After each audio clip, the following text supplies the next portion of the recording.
মায়ানমারের বৌদ্ধ সন্ত্রাসীরা, মায়ানমারের সন্ত্রাসী সেনাবাহিনীরা মুসলমান নারীদেরকে পালনা করে ধর্ষণ করে মেরে ফেলে, মুসলমান আলেমদেরকে আগুনের মধ্যে পোড়ায়, মুসলমানদের শিশুদেরকে আছাড় দিয়ে দিয়ে মেরে ফেলে পানির মধ্যে ডুবা দেয়।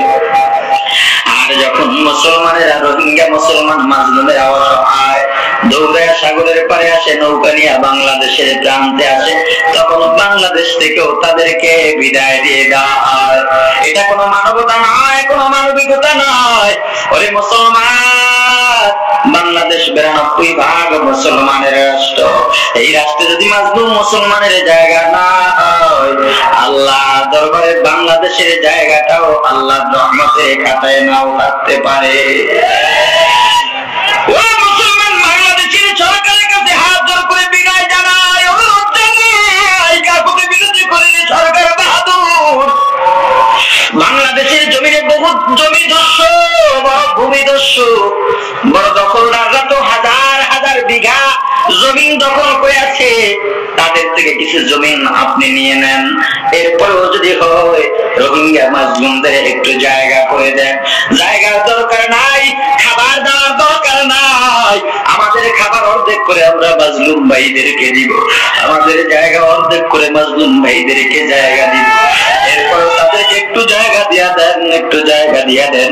বাংলাদেশে জায়গার অভাব নাই, রিজিকের মালিক যেহেতু আল্লাহ, তাদের উপরে এত অত্যাচার হয়, একটু কি দয়াও লাগে না, একটু কি মায়াও লাগে না?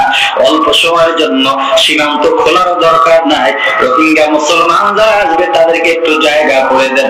আপনি তো একজন মা, এই বাংলার জমিনে হাজারো মা আছে, সন্তানের দুঃখ সহ্য করতে পারে আল্লাহর গোলাম। ওই মা হারা সন্তান, বাবা হারা সন্তান, বাবা মরে গেছে, মা মরে গেছে, সত্য এতিম সন্তান অন্যের কোলে যখন নদীর মধ্যে দিয়া পারি জমায়, এদিকে তাকায় ওদিকে তাকায়, আমার মা কয়, আমার বাবা কয়, মাও নাই বাবাও নাই। তাদেরকে যদি একটু জায়গা দিতে না পারলাম, তাহলে কিসের মুসলমান হইলাম? দুঃখে কলিজাটা ফেলে যায়।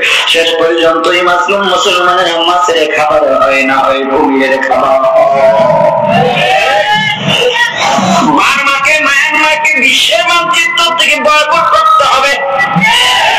বিশ্বের কোন রাষ্ট্রের সাথে কোন লেনদেন থাকবে না, আর্থিক কোন লেনদেন থাকবে না, কোন বিমানের রুট থাকবে না, কোন নৌকার রুট থাকবে না।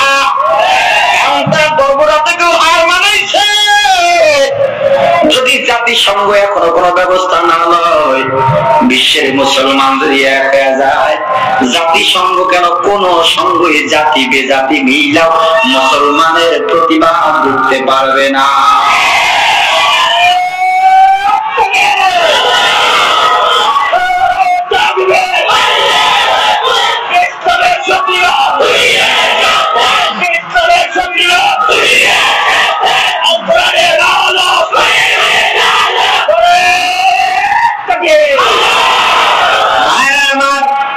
স্পষ্ট ভাষায় জানিয়ে দিতে চাই, মুসলমানদেরকে গরম করবেন না। মুসলমান যদি একবার রাস্তায় নামে, মুসলমানদের ইতিহাস বড় কঠিন ইতিহাস, মুসলমানদের ইতিহাস রক্ত দেওয়ার ইতিহাস, মুসলমানদের ইতিহাস জীবন দেওয়ার ইতিহাস। একবার যদি বিশ্ব মুসলমান এক হয়, অমুসলিমদের বিরুদ্ধে যদি একবার রুখে দাঁড়ানো হয়, বিশ্বের এমন কোন পরাশক্তি নাই, পরাশক্তি নাই মুসলমানদেরকে দাঁড়াতে পারবে না। মুসলমান রক্ত দিতে রাজি, জীবন দিতে রাজি, মুসলমান সর্বোচ্চ দিতে রাজি, কিন্তু বাতিলের কাছে মাথা নত করবে না, করবে না, করবে না।